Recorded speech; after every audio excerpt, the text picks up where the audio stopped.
औरंगजेब पर सियासी घमासान वाले दृश्यों के साथ करते हैं। संभाजी महाराज की, छत्रपति शिवाजी महाराज की।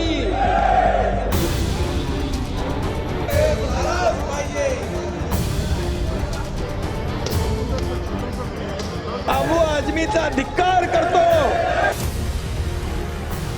अबू आझमी देशद्रोही आहे। देशद्रोहाला या सभागृहामध्ये बसण्याचा अधिकार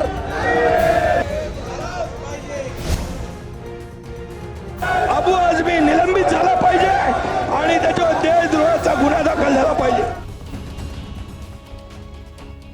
तो एक बार फिर मुगल बादशाह आलमगीर औरंगजेब देश की राजनीति के केंद्र में है, जिस पर अब मराठा वर्सेस मुगल वाला रण छिड़ गया है। लेकिन सवाल है कि आखिर कब तक औरंगजेब के नाम पर इस देश में राजनीति सियासत होती रहेगी, क्योंकि औरंगजेब ऐसा नाम है जो लगातार देश में ट्रेंड करता रहा है। पिछले आपको याद होगा, अभी हाल ही में फिल्म छावा सामने आई थी, जिसके विषय में औरंगजेब का जिक्र चल रहा था। छावा छत्रपति शिवाजी महाराज के बेटे और मराठा शासक संभाजी महाराज की वीरता वाली पृष्ठभूमि पर बनी फिल्म है। छत्रपति संभाजी महाराज की औरंगजेब ने हत्या कर दी थी।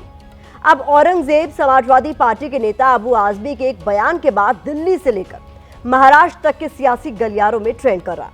औरंगजेब से जुड़े इतिहास के पन्ने पलटे जा रहे हैं। औरंगजेब को सबसे क्रूर शासक बताया जा रहा है और अबू आज़मी पर उसे महिमा मंडित करने का आरोप लगाया जा रहा है। अबू आज़मी को देशद्रोही बताकर एफआईआर तक दर्ज कराई गई है। महाराष्ट्र में बीजेपी और शिवसेना के कार्यकर्ता सड़कों पर हैं। अबू आज़मी के खिलाफ प्रदर्शन कर रहे हैं। अबू आज़मी के बयान को लेकर सख्त कार्रवाई की मांग की जा रही है। विरोध बढ़ता देख अबू आज़मी ने बयान वापस भी ले लिया। सबसे पहले आपको अबू आज़मी के 4 बयान सुनाने जरूरी हैं, जो उन्होंने औरंगजेब के मुद्दे पर अब तक दिए।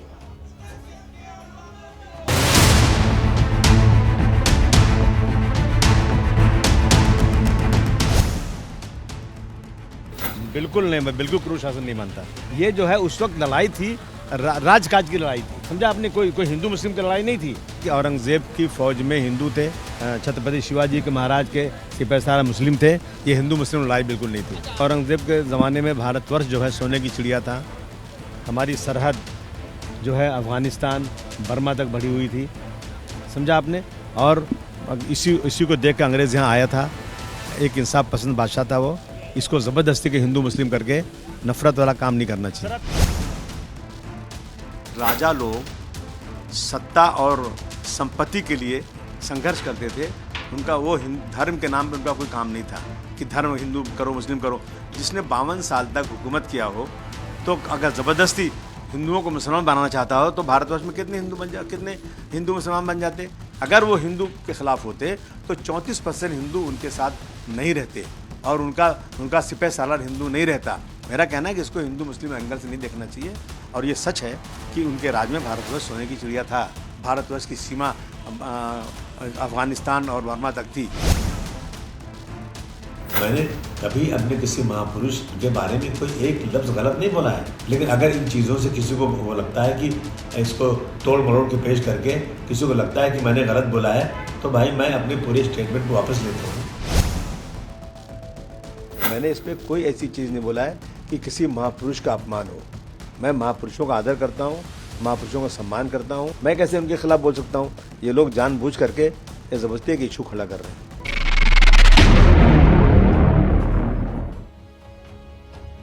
अब कई लोगों के मन में सवाल है कि अचानक अबू आज़मी को औरंगजेब की याद क्यों और कैसे आई। दरअसल पत्रकारों ने अबू आज़मी से असम के सीएम हिमंता बिस्वा शर्मा के एक बयान को लेकर सवाल किया था।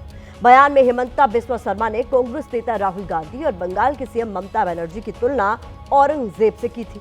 इसके जवाब में अबू आज़मी ने पहली बार बयान दिया और फिर यह सिलसिला विवाद की शक्ल लेकर आगे बढ़ता चला गया। अबू आज़मी ने औरंगजेब को लेकर जो बातें कही, उन पर गौर करना भी जरूरी है। मैं औरंगजेब को क्रूर शासक नहीं मानता। उस वक्त की जो लड़ाई थी वो राजकाज की लड़ाई थी, कोई हिंदू मुस्लिम की लड़ाई नहीं थी। औरंगजेब के जमाने में भारतवर्ष सोने की चिड़िया था। हमारी सरहद अफगानिस्तान बर्मा तक बढ़ी हुई थी। औरंगजेब एक इंसाफ पसंद बादशाह था। औरंगजेब ने मंदिर तोड़े हैं तो मस्जिद भी तोड़ी है। अगर औरंगजेब हिंदुओं के खिलाफ होता तो 34% हिंदू उसके साथ नहीं रहते। औरंगजेब का सिपा सालार हिंदू नहीं रहता। औरंगजेब के बारे में बोलते हुए अबू आजमी शायद ये भूल गए कि महाराष्ट्र में औरंगजेब को मराठा शासन के खिलाफ सबसे बड़े विलन के तौर पर देखा जाता है। छत्रपति संभाजी महाराज के जमाने से औरंगजेब और मराठाओं के बीच टकराव चलता आया है। यही वजह है कि जैसे ही औरंगजेब का जिक्र आता है, मराठा ब्रांड की राजनीति करने वाले नेता एकदम एक्टिव हो जाते हैं, क्योंकि वो इसे मराठी अस्मिता से जोड़कर देखते हैं। इसीलिए एकनाथ शिंदे कह रहे हैं कि अबू आजमी को सदन में बैठने का कोई हक नहीं है। धर्मवीर संभाजी महाराजांच्या मारेकऱ्याचं म्हणजे औरंग्याचं गोडवे या ठिकाणी अबू आझमीने गायलं। खरं म्हणजे अबू आझमीचा निषेध करायला पाहिजे, अबू आझमीचा धिक्कार करतो।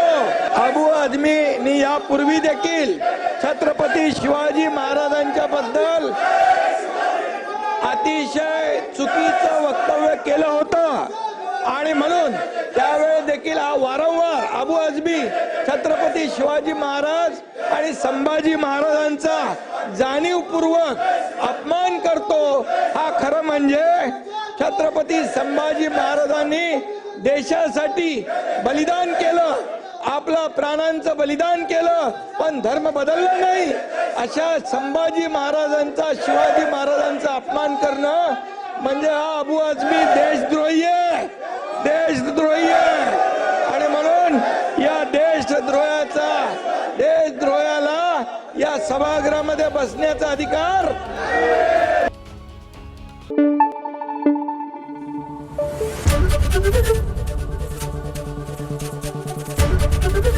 एबीपी न्यूज आपको रखे आगे।